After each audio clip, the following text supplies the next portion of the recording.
Colón estaba equivocado en todo.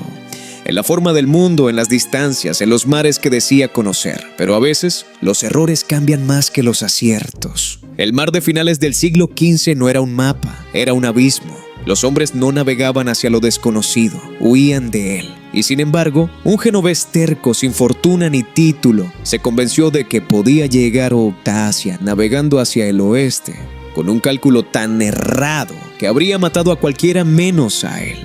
Colón no era un visionario, era un hombre obsesionado. Sus cálculos no nacieron de ciencia, sino de fe, intuición y orgullo. En sus notas redujo el tamaño del planeta en casi un 25%. Convencido de que la Tierra era más pequeña de lo que todos creían, imaginó que Asia estaba justo del otro lado del océano. Y cuando los expertos lo desmintieron, decidió demostrar que el mundo estaba equivocado. No buscaba un nuevo continente. Buscaba confirmar que tenía razón. Y esa es la diferencia entre un explorador y un fanático. Durante años los reyes de Europa lo rechazaron. Demasiado arriesgado, decían unos. Demasiado ignorante, decían otros. Pero la obsesión tiene un brillo peculiar. Cuando nadie la crepó, se vuelve todavía más poderosa. Y así, en 1492, con 3 barcos diminutos y una tripulación medio convencida, medio aterrada, Cristóbal Colón partió hacia un vacío que no entendía, persiguiendo una idea equivocada que terminaría reescribiendo el mapa del mundo. El destino, a veces, premia a los que no tienen razón, pero sí el coraje de insistir. Y Europa, a fines del siglo XV, era un tablero cerrado. Las rutas hacia el este pertenecían a otros reinos, los mares eran frontera y miedo, y el mundo parecía al fin completamente descubierto. Desde los monasterios, los sabios discutían distancias, cálculos, profecías. Y en los puertos, los marineros escuchaban rumores sobre bestias que devoraban barcos y océanos que no tenían regreso. Era una era de certezas impuestas. La iglesia explicaba el cielo, los reyes dictaban el destino y los mapas decían que ya no quedaba nada por encontrar. Pero en los márgenes de esa certeza había hombres que no creían en los límites. Uno de ellos era un mercader genovés que hablaba de mares más cortos, de rutas invisibles y de un oriente que podía tocarse con las manos. Lo llamaban soñador, loco, hereje. Y sin embargo, su locura coincidía con el deseo más humano de todos, ir más lejos que los demás. En una Europa gobernada por el miedo, la fe era la única brújula, y el mar, el único lugar donde todavía cabía un milagro. Colón no vivía en un mundo abierto, vivía en una jaula de mapas y dogmas. Y cuando los muros se cierran demasiado, los hombres obsesionados no miran atrás, sino hacia el abismo.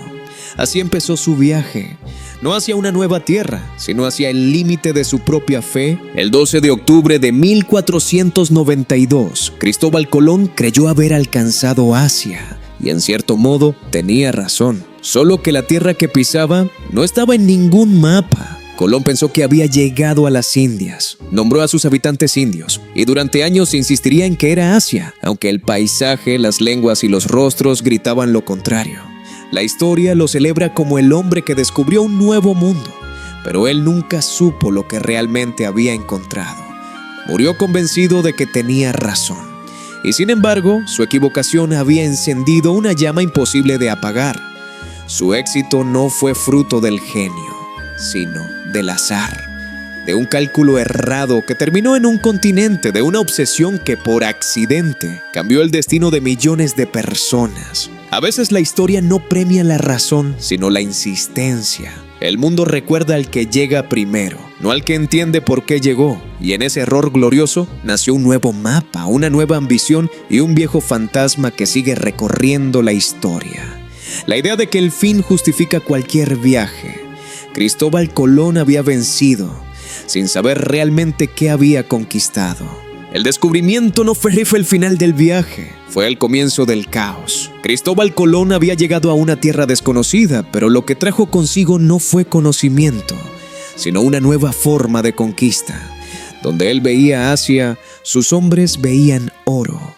Y donde los pueblos originarios ofrecían alimento y curiosidad, los europeos vieron esclavos, súbditos y enemigos. Colón escribía en sus diarios que había encontrado un paraíso, pero en sus cartas pedía refuerzos y armas. El explorador se convirtió en gobernador, y el marino que había desafiado a los reyes terminó repitiendo los mismos abusos del poder que una vez lo rechazó. La historia que comenzó con fe y aventura empezaba a podrirse desde dentro. Los hombres morían de enfermedades, los pueblos nativos eran esclavizados, y la ambición, que había sido brújula, ahora era condena. En sus últimos viajes, Colón ya no hablaba de gloria ni de descubrimientos. Hablaba de traiciones, de hombres que lo habían abandonado, de reyes que lo habían olvidado, de Dios que, según él, lo ponía a prueba. El héroe que abrió los mares acabó solo, enfermo y obsesionado, acusado de corrupción, despojado de sus títulos y prisionero de su propia leyenda. Así fue como el hombre que se equivocó hacia la gloria descubrió su verdadera ruta. No hacia Asia ni hacia el Nuevo Mundo, sino hacia el lugar donde terminan todos los conquistadores, el olvido. En sus últimos años, Cristóbal Colón no navegaba mares, sino recuerdos, de explorador a prisionero, de profeta del océano, a un nombre que los reyes ya no pronunciaban. En sus cartas suplicaba justicia, repetía que había sido traicionado, que su descubrimiento no había sido reconocido, pero en el fondo lo sabía. La gloria no pertenece a los hombres, sino a las historias que otros cuentan de ellos. El mismo mar que lo coronó, ahora lo había devorado. Sus compañeros lo habían abandonado, sus enemigos lo habían vencido, y la historia ya empezaba a olvidarlo. Colón murió creyendo que había llegado a Asia. Nunca supo que su error había cambiado el mundo. Nunca imaginó que su nombre sería recordado más por sus consecuencias que por sus intenciones. Y sin embargo, en ese error se esconde la raíz de nuestra historia moderna.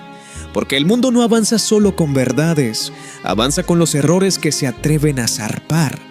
Cristóbal Colón buscó Asia y encontró el espejo más cruel del ser humano, el poder de convertir un error en destino. Los mapas que Colón ayudó a dibujar se llenaron de nombres, fronteras y banderas, pero ningún trazo en ellos menciona el precio que pagaron quienes los hicieron posibles. Su viaje cambió la historia, sí, pero también cambió lo que entendemos por descubrimiento. Desde entonces, el hombre no busca solo tierras, busca dominar lo que encuentra. El error de Colón se convirtió en una doctrina, la idea de que equivocarse no importa si el resultado trae poder. Y ese pensamiento, más que sus carabelas o sus cartas, es el verdadero legado que dejó al mundo moderno.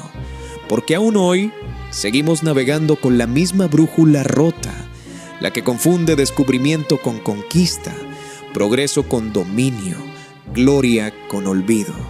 Colón nunca entendió lo que había encontrado, pero su viaje no fue solo una historia de navegación, fue un espejo, uno donde todos, reyes, exploradores, civilizaciones, se reflejan todavía. Y quizás eso sea lo que realmente descubrió, que los límites del mundo no están en el mar, sino en la mente del hombre. Si te apasionan las historias que esconden más de lo que cuentan, dale like y suscríbete. Así podrás seguir explorando conmigo los errores, las sombras y los secretos que cambiaron al mundo para siempre.